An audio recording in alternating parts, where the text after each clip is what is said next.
I was a poor kid. I grew up in a trailer park. About 7 years old, I watched my dad being handcuffed and taken to prison, where he spent 6 years of my childhood.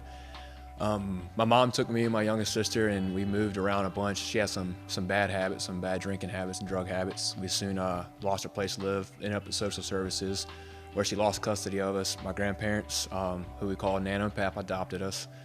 They were great folks. My Nana was a wonderful woman. She was a hard woman, a strict woman, but she loved us, and my Pap was the same way. He was always laughing. He was always full of joy and everything. He gave me my sense of humor to kind of laugh things off sometimes. And every Sunday, well, I guess where everyone else was having family get-togethers and going to church stuff, we spent just about every Sunday visiting my dad. She'd actually drive us to the prison. We'd sit in the campground and stuff, and we'd eat with him and hang out with him. Right after that, my brother got out of prison, and I had some locked up issues and stuff inside, and it was probably one of the worst things that happens when he got out and he moved in with us. He started teaching me how to take my pain and my anger and try to take it out on other people and things around me. So I hung out with him, and every day we were in the backyard lifting weights, and he was teaching me how to fight, how to take care of myself, and that led into a lot of my trouble in school. Every day, pretty much. I mean, I think the principal probably had my Nana on speed dial. I mean, it was not a big deal to see my face in the office. I still remember one of the counselors at school telling me basically I had no future, that judging from my background that I was just gonna lose at life, that I was probably just gonna fall right into the lives that my dad had led and my mother had led and my brother. Told me I had basically no hope. Things kind of went downhill a little bit. My grandparents ended up getting sick, so me and my sister had to end up taking care of them. I mean, helping change them stuff and bandages, and we took care of them for a while, and then they ended up getting even sicker. And I remember one day I ended up coming home, and I found my Nana. She had passed away when I walked into the house. That was real hard. That was something hard to deal with, because like I said, she'd been that one woman had always been there. And right after that, my grandfather passed away.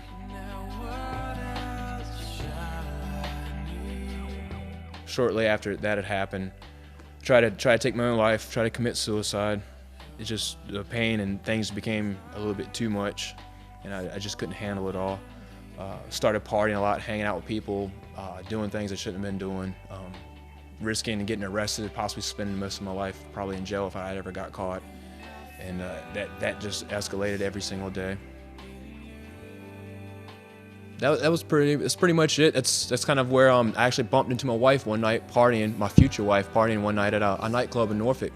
And she invited me out on a date, and it just so happened to be our first date was a Friday night service at a church. And I'd never seen anything like it. I'd never felt anything like it. I'd never been witness to anything like it. It was something different than what I'd known.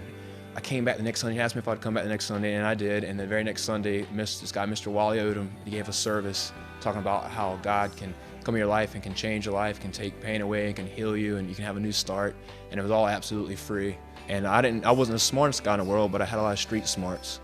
And I was like, well, free, I can buy into that. And so I went up front and I accepted Jesus into my heart. My life immediately began to change. I'm a successful businessman. My family's prospering and doing great things. I've been given a gift to speak into people's life and encouragement. My family's great. I have a wife and a daughter I love more than life itself. My whole entire family's gotten saved. Every Sunday they all sit on the front row at church together. I mean, everyone, all my immediate family.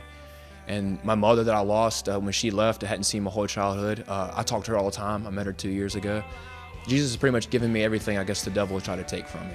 Philippians 4:13 is like one of my all-time favorite scriptures. We can do all things through him that gives us strength. Well, he gave me the strength to overcome all that stuff, and he made it possible. And I've been filled with a hope and a joy. Every day it seems like I'm in a good mood, and it's a great place to be.